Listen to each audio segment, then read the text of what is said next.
Sziasztok! Megnézzük, hogy mi újság ezzel a szeretett személlyel, mit lehet róla tudni, hogy van ő, mi történik vele. Úgyhogy vágjunk is bele, lássuk, hogy mi tudhatunk meg, mi van ezzel a szeretett kedvessel, mi van most vele. Mi van most vele, mit tudhatunk meg róla.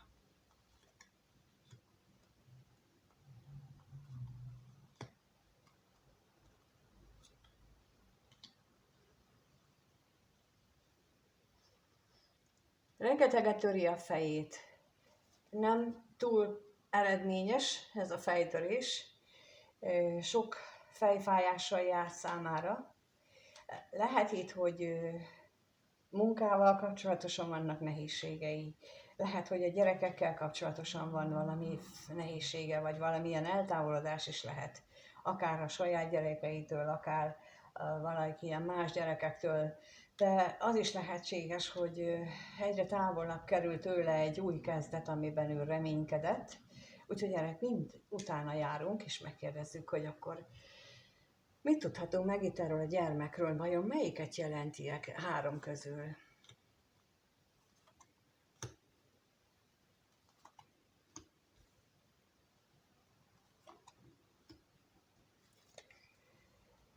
Én inkább a harmadikat tippelnék, tehát hogy volt neki valami megújulás, valami új kezdet, vagy ennek a vágya a fejében, és ennek a kudarcát élheti meg a gondolataiban most, vagy ezzel szembesülhet, hogy itt hiába gondolta ő, hogy ez a kapcsolat, egy már meglévő kapcsolat, vagy bármilyen más kapcsolat az számára, vagy az ő életében megújítható, úgy tűnik, hogy most arra megállapításra jutott, hogy nem újítható meg már ez a kapcsolat, ebből nem lehet semmi újat kihozni.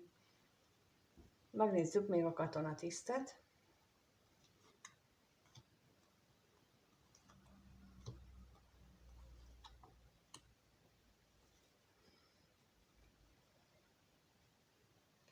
Vagy a munkája olyan, hogy igazából állandóan reklamál belül, hogy miért kell neki ezt csinálni, vagy pedig van olyan függősége, amitől szeretne végre megszabadulni, szeretne végre eltávolodni, és reménykedik abban, hogy ha munka, akkor az, ha ez a függőség, akkor az, akkor valamiféle változás bekövetkezik ebben, hogy sikerül neki ezt a fajta változást megcsinálni, ezt a fajta változáson keresztül menni. Még itt a gondolatot nézzük meg.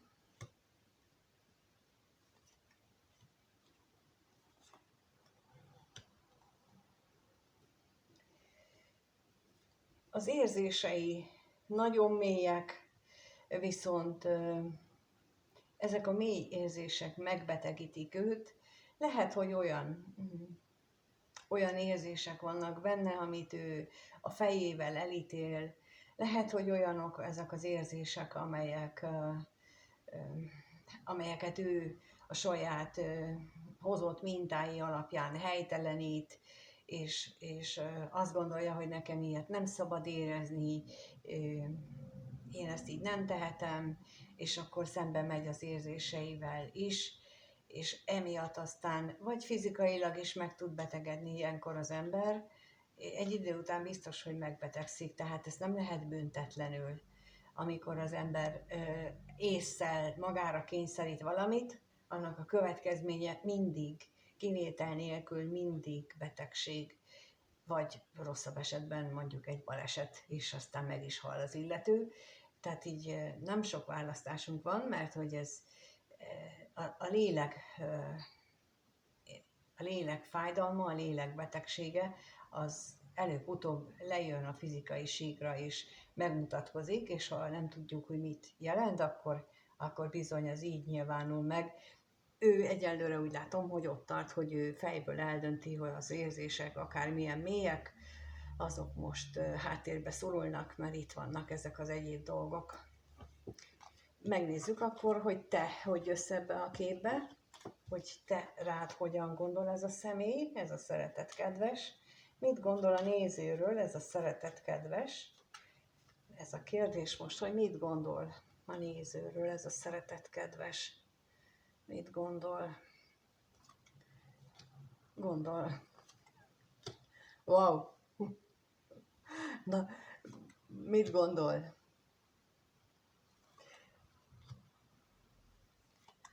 Gondolhatja azt is, hogy te már nem szereted őt. Gondolhatja azt is, hogy túlzottan szereted őt, vagy gondolhatja azt is, hogy amit az előbb mondtam veled kapcsolatosan, hogy ez az érzés, a veled kapcsolatos érzései azok ő neki csak rosszat hoznak, és akkor ezt inkább jó lenne ezen változtatni. És akkor itt a végén megjelenik ugye a váratlan öröm, ami abba való reménykedés, hogy akkor majd csak lesz ebben valami fordulat. És ugye ez az irántad való érzései, ezek lehetnek akár függőség szintűek is, és nem kicsit gondolkodik rajtad, hanem rengeteget. Még megnézzük ezt a veszteséget, hogy miért van itt.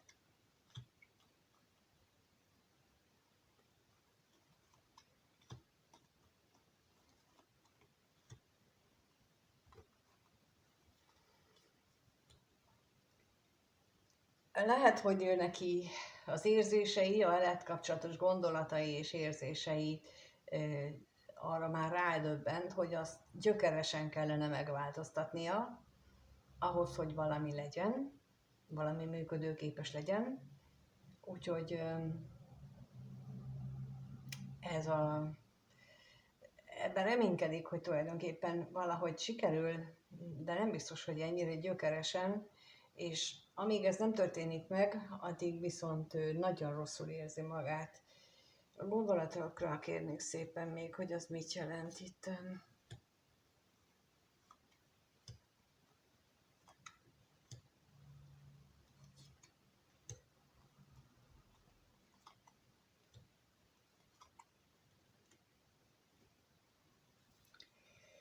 Ugye, mint mondtam, rengeteget gondol rád, rengeteg minden jár a fejébe veled kapcsolatosan, azon is, hogy mit mondjon el neked, mit nem mondjon el neked, az is,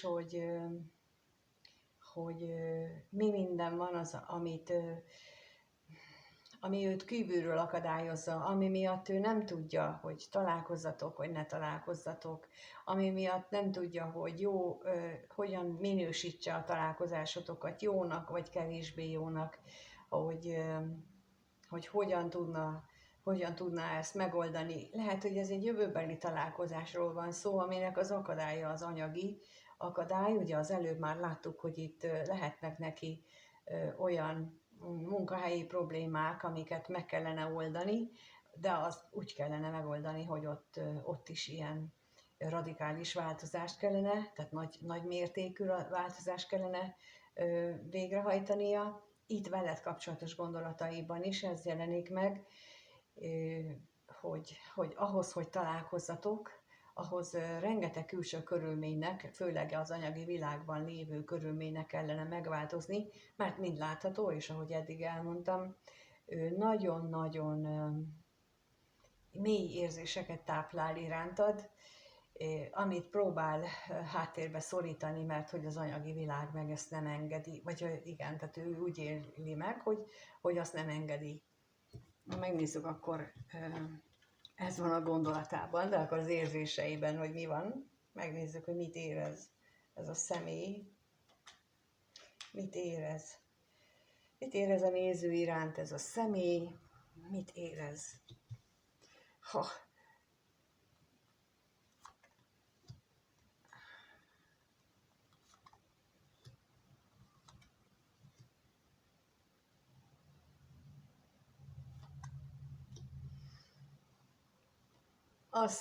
Ahogy ezt kirágtam itt az elején, ugye mind a három eddigi kérdésre a gondolat jött legelőször, nagyon a fejében van, ez egyértelmű. Viszont itt az érzéseknél láthatóan ott van az is, hogy ő neki ezek a gondolatokat, mondjuk így, az égiek irányítják, hogy nézze már meg, hogy ő mit csinál, milyen szokásai voltak, mi az, ami őt, milyen szokások azok, amitől ő jól érzi magát, és mi az, amitől kevésbé jól érzi magát, és hogy ezeket vizsgálja már felül, és hogy mondjuk ezt hallaná, akkor azt is mondhatnám neki, hogy nézze már meg, hogy az mennyire releváns, mennyire időszerű vagy aktuális még azok a szokások ebben a elmúlt 10-20 év után, vagy pedig már ideje volna változtatni. Hogyha például ezt az asztrológia nyelvére szeretném fordítani, akkor az ikrekben jár az Uránusz, és az Uránusz maga az elképesztő hatalmas változás, a hirtelen berobbanó, őrült nagy változásokat jelenti. Azt szokták mondani, hogy a kollektívben, de én minden egyes ember életében is úgy gondolom, hogy ez így van, látva, bár ezt még nem nagyon tanítják, nem így tanítják, de én úgy látom, hogy ez bizony mindenkinek az életében így van, de ahhoz, hogy ezek a változások elinduljanak, ahhoz az szükséges, hogy először meghaladjuk a Szaturnuszt. A Szaturnusz az a hagyományok őrzője, az idő ura, és ezek a szokások is hozzátartoznak, és bizony ahhoz, hogy képesek legyünk haladni a korral, amit az Uránusz képvisel, főleg így az ikrekben, ott meg a technológiai fejlődéssel, hogy azzal tudjunk haladni, ahhoz meg kell haladnunk nekünk magunknak, át kell lépnünk azokon a régi mintákon, amelyeket eddig éltünk. De nem úgy, ahogy ész nélkül, ahogy sokan gondolják, hogy akkor ki vele, hanem úgy, hogy vizsgáljuk meg, hogy akkor ez maradjon, mert ez jó, és az meg maradjon, vagy menjen, mert az meg már megszolgálta az idejét.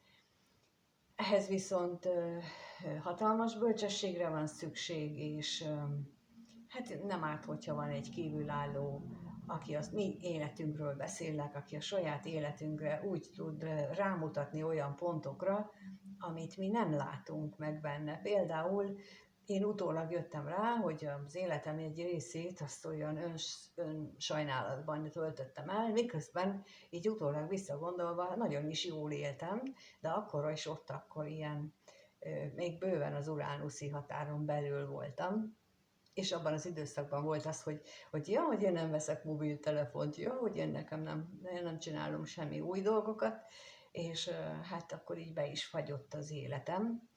Úgyhogy ez egy válasz, aki azt mondja, hogy miért van befagyva az élete, miért van megállva, mert ilyenek miatt meg tud állni, hogy nem lépünk tovább. És kellene menni, és akkor ilyenkor megállít az élet, hogy gondold már végig, hogy mit csinálsz. Na hát ő neki most egy hasonló megállító pillanata van az érzéseiben, és hogy gondold már végig, hogy azok az érzelmi mintáid, amelyeket hoztál magaddal a családodból, azok mennyi fájdalmat okoztak neked már az életben, mennyi az, amihez, és mi az, ami miatt te ezekhez ragaszkodsz, vagy mi az, amin változtatni kellene. Megnézzük, akkor mit gondol ő, ha már itt az érzelmeknél így kijött a gondolat.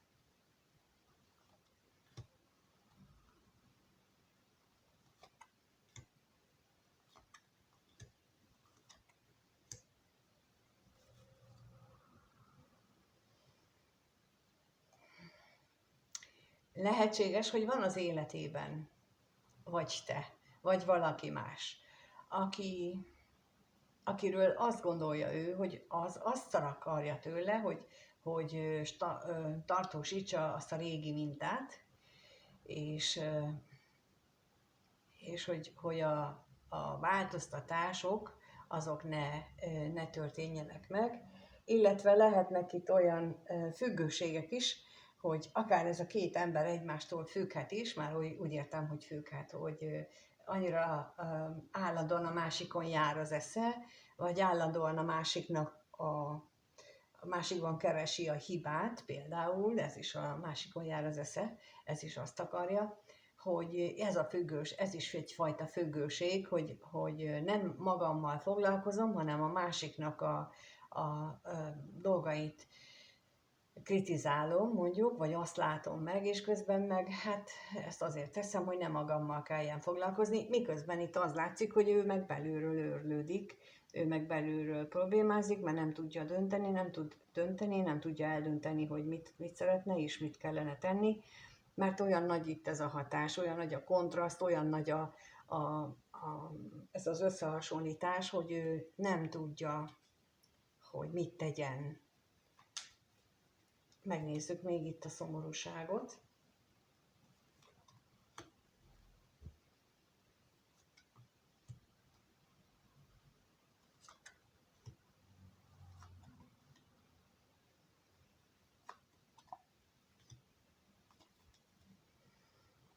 Lehet, hogy azt gondolja, hogy te nem is akarnál már vele újra találkozni a kettőtök között lévő távolság miatt. Lehet, hogy azt gondolja, hogy elveszít téged ezek miatt a szokásai miatt, ezek miatt az ő gondolatai miatt. Én most nagyon azt érzem, hogy ő ezt feltételezi, és itt megint azt mondom, hogy a fejével gondolja ki, hogy elveszít téged, hogy jó lenne újra találkozni és megbeszélni ezeket, mert különben elveszít. De hogyan? Hogyan, amikor meg itt van ez a másik tényező, amelyikkel ő neki valamit kezdeni kellene, de nem tud. Úgyhogy itt egyértelmű, hogy nagyon erős érzelmi kötődés van köztetek. Nagyon fontos vagy a számára, de nem tudja, hogy mit csináljon. És mivel, hogy itt van az állandóság, én erre azt mondanám, hogy az ő gondolatait és az ő intuícióit, megérzéseit, azt azért az égiek most a kezükbe vették, hogy azok irányítják, és ilyenkor mi nekünk embereknek nem kell ebbe beleszólni, hanem hagyni kell, hogy dolgozzanak az égiek. Megnézzük akkor, hogy hogyan alakul a következő néhány nap, egy hét legfeljebb, tehát ez egy nagyon rövid távú előrenézés, hogy hogyan alakulhat a kettőtök kapcsolata, tehát a néző is ennek a szeretett kedvesnek a kapcsolata hogyan alakul a következő néhány napban, egy hétben, mit lehet megtudni erről, mit lehet megtudni az ő kapcsolatukról.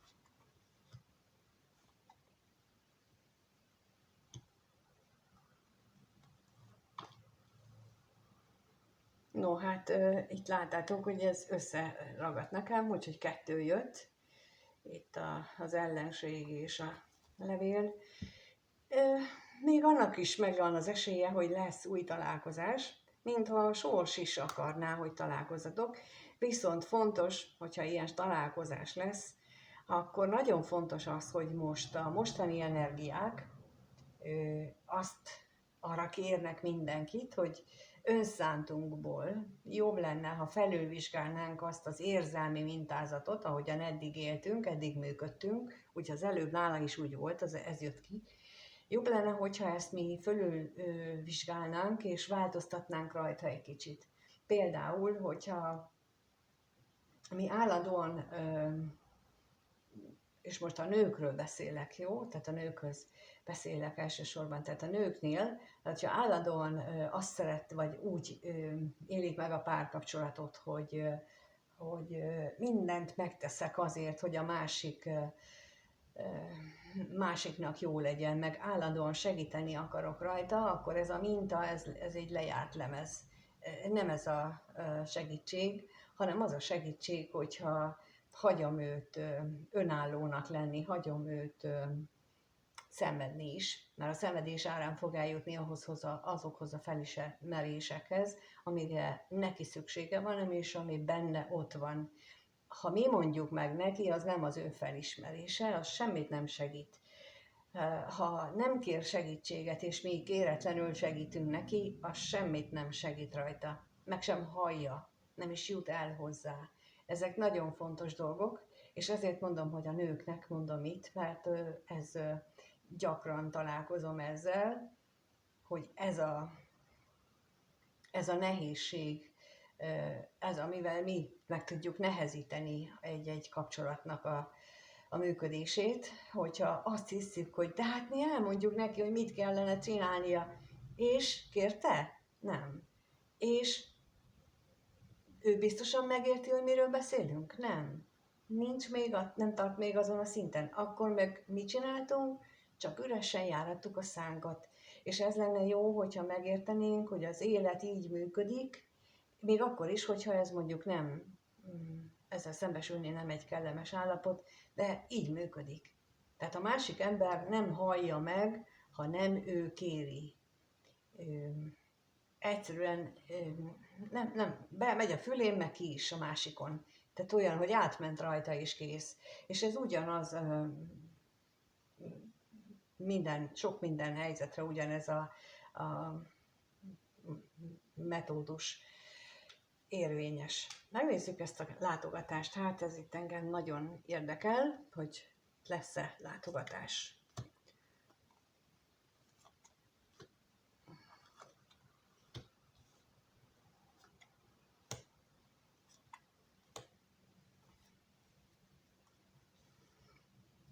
Ha lesz látogatás, akkor ezt követően még nagyobb az esélye annak, hogy még jobban elbizonytalanodik amiatt, hogy elveszít téged, vagy pedig arra döbben rá, hogy nem akar elveszíteni ezzel a bizonytalankodással, nem akar elveszíteni azzal, hogy ő, ahogyan eddig csinálta a dolgait, ahogyan eddig viselkedtetek. Úgyhogy hát azt gondolom, hogy itt nagyon sok mindenkinél lehet szó arról, hogy lesz találkozás. Megnézzük még ezt az ellenséget. Ellenség-levél kombót.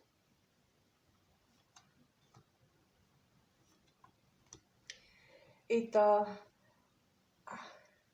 külső körülmények nem támogatják azt, hogy ő az érzelmeit, viszont itt kijött az, ami már az előbb is ott volt, hogy ez a beteges szeretetérzés, ami benne van, amit irántad érez, ez ott fog maradni, még meg is fog szilárdulni. Tehát amit itt mondtam, hogy még jobban fog parázni attól, hogy elveszít téged, hogyha lesz találkozás, ha nem, akkor meg azért, hogyha az nem jön össze, mert mondjuk a sors másképp akarja, mert ugye ez mindenkinél más lehet, attól függően, hogy ki, hol tart már így a kapcsolódási folyamatban, illetve kell nekik egyáltalán kapcsolódni, mert nem mindenkinek kell.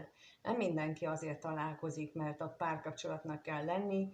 Nagyon sok esetben azért találkozik egy-egy ember, vagyis két ember, hogy az egyiknél mondjuk a vállást, ha valaki harmadik személyeként jön be, ott a vállást előmozdítsa. Ez ha szép, ha nem, de van ilyen égi forgatókönyv, és akkor ez azért történik. Itt bármi lehetséges ilyen szempontból, kívánom, hogy a jobbik oldalt éljétek meg, és tényleg figyelmetekbe ajánlom azt, amit az előbb mondtam, hogy kéretlenül ne adjunk tanácsot, és hogyha meg mégsem fogadják meg, akkor meg ne sértődjünk meg, mert kéretlenül adtuk. Tehát itt ez a lényeg benne. Úgyhogy köszönöm, hogyha itt vagytok újra és megnézitek ezt, és remélem, hogy ez is segít nektek abban, hogy értsétek, hogy milyen ez a kapcsolat, ez a ti kapcsolatotok, hogy megértsétek, hogy bennetek és a másikban mi zajlik, és ha ezt megírjátok kommentbe, vagy lájkkal jutalmazzátok, azt hálásan köszönöm, mint ahogy a feliratkozásokat is, és a szeptemberben induló asztrológiát segítségül hívó önmegértési folyamatban pedig pontosan ilyeneket fogunk átbeszélni, mindenfélét, hogy kinek hogyan, miért úgy érinti őt a dolog, ahogyan. Egy kicsit személyes lesz, kicsit meg nem is, tehát így lesznek olyanok és olyan részek, amikor mindenkinek ugyanaz lesz, és aztán a lecke, mondjuk így, és lesznek akkor egyéniek is. Úgyhogy erre várlak benneteket. A leírásban, illetve a kommentben ott van még a regisztrációs a kérdőívre való regisztrációs link, azt kitöltve tudtok jelentkezni, és akkor én majd ott kedden, tehát 2-án fogom kiküldeni azt a linket, ahol majd lehet csatlakozni ehhez a webinárhoz, ehhez az élőhöz, és persze kérdést is tudtok feltenni, nem egyénre szóló lesz, hanem pontosan ilyen rávilágítós, hogy mi mutatja meg, hogyan mutatja meg az életfeladatokat, a sors feladatainkat, meg ilyeneket. Jó? Tehát köszönöm. Úgyhogy amíg nem találkozunk valahol, addig mindenkinek minden jót kívánok. Sziasztok!